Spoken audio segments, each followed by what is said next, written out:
Level 1, the recruit. You want to be a hero. That's your first mistake. You sit at your laptop. You open the county website. You click submit. You just traded your peace of mind for a cheap polyester uniform and a front row seat to hell. But you don't know that yet. You've wanted to be a cop since you were a kid. You take the written test. You run the obstacle course. You drag a 165-pound deadweight dummy across the burning asphalt while a man in a campaign hat screams in your ear. You pass. You sit in a sterile room for an oral board interview. 3 veteran deputies stare through you. They ask why you want the job. You give them a cliche answer about wanting to help people. They don't smile.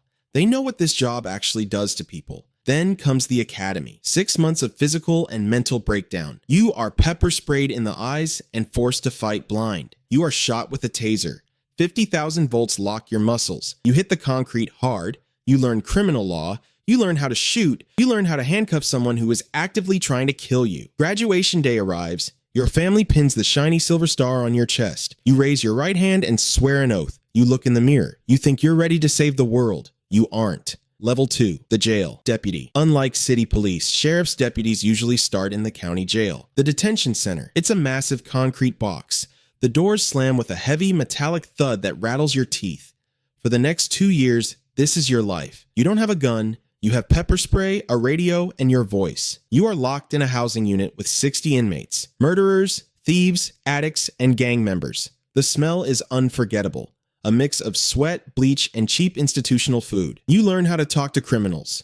You learn when they are lying. You break up bloody fights. You cut down inmates who try to hang themselves with bed sheets. You get spit on. You work 12-hour shifts that turn into 16-hour shifts because the county is understaffed. You lose your empathy. You learn the golden rule of law enforcement. People are capable of terrible things. Finally, you get your transfer orders. You're going to the streets. Level 3, the patrol deputy. You are in a cruiser. The uniform is crisp, the gun is on your hip, the radio cracks, it's your first hot call, a domestic dispute with a weapon. You drive lights and sirens. Your heart is pounding in your throat. You kick the door in. You spend the next 5 years on patrol. You see the things normal citizens pretend don't exist. You respond to fatal car crashes. You pull bodies out of mangled metal. You respond to overdoses. You do CPR on a teenager while their mother screams behind you. You feel their ribs crack under your hands. You lose them. You walk outside, wipe the sweat off your forehead, and take the next call. A noise complaint. You smile and tell a neighbor to turn their music down. You learn to compartmentalize. You see the absolute worst of humanity, and then you go home, take off your boots, and eat dinner with your spouse like nothing happened.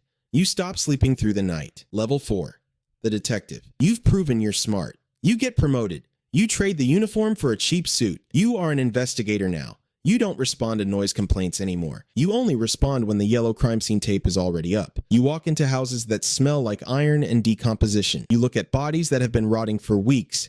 You collect evidence. You sit in cramped interrogation rooms for 6 hours, breaking down suspects. You learn psychological manipulation. You learn how to pretend to be a killer's best friend so they'll confess to a murder. You listen to lies all day. You knock on front doors at 3 a.m. You look mothers in the eyes and tell them their children are never coming home. You hear a specific type of scream, the scream of a parent whose soul has just been ripped out. You will hear that scream in your head every time you close your eyes. The files pile up on your desk. Every file is a tragedy. You drink too much coffee. You drink too much whiskey. Level 5, the sergeant. You take the promotional exam. You get your stripes. You are a supervisor now. You don't just manage crime scenes, you manage deputies. You carry the liability for everything your shift does. A young deputy gets into a high-speed pursuit. It ends in a crash. A civilian is hurt. Internal affairs is breathing down your neck. You have to review the body cam footage frame by frame. You have to decide if the deputy followed policy. You have to write up a kid who was just trying to do his job. You realize you are management now. You spend more time looking at spreadsheets and liability reports than catching bad guys. The brass expects you to keep the deputies in line. The deputies expect you to protect them from the brass. You are caught in the middle. You are hated by both sides. You make the hard calls because no one else will. Level 6, the Narcotics Investigator. You transition to the Drug Task Force. Plain clothes, unmarked cars, you grow a beard, you stop looking like a cop. Your job is to dismantle the cartels and gangs poisoning your county. You deal with confidential informants, CS. They are addicts and low-level dealers. You buy them fast food. You give them money. You use them to get to the bigger fish. It's a dirty game.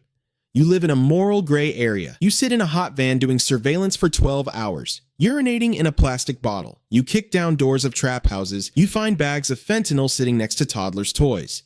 You arrest the parents, you call Child Protective Services. You watch kids cry as their parents are taken away in handcuffs. You convince yourself you're doing the right thing, but the drugs never stop coming. You arrest 10 dealers, and 20 more take their place the next day. It's a war you can never win. Level 7. The SWAT Operator. You try out for the tactical team. It's physically brutal. Only the top 5% make it.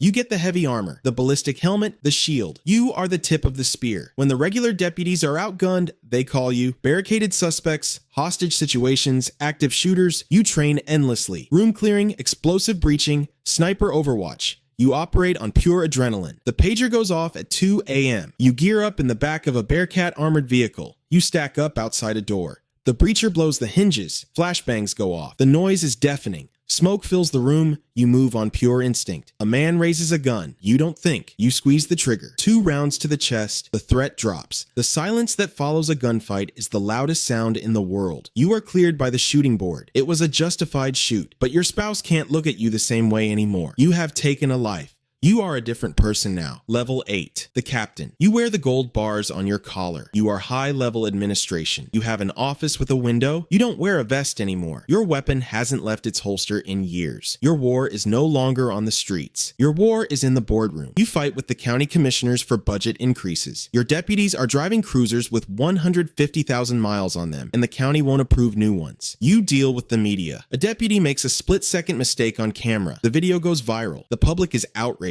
They are protesting outside the courthouse. You know the deputy is a good person who made an error under immense stress, but the politics demand blood. You advise the sheriff to fire the deputy to save the department's reputation.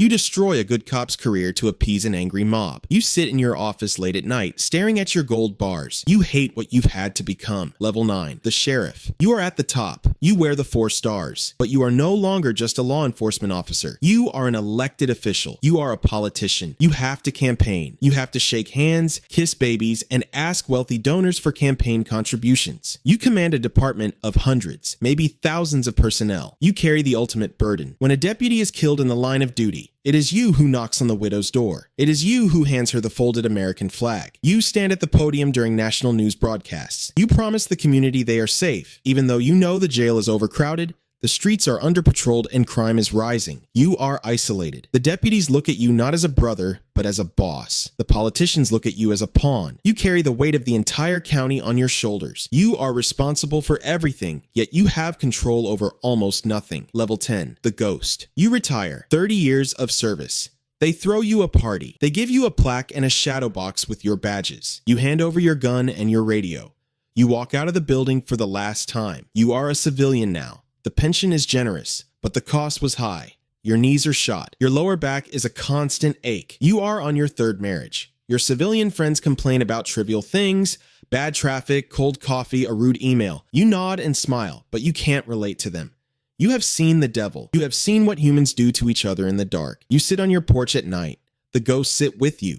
The faces of the victims you couldn't save, the names of the deputies you buried, the things you did that you can never take back. You turn on the TV. There's a local news story about the department. A new recruit class just graduated the academy. Somewhere in the county, a 21-year-old kid is putting on a crisp uniform.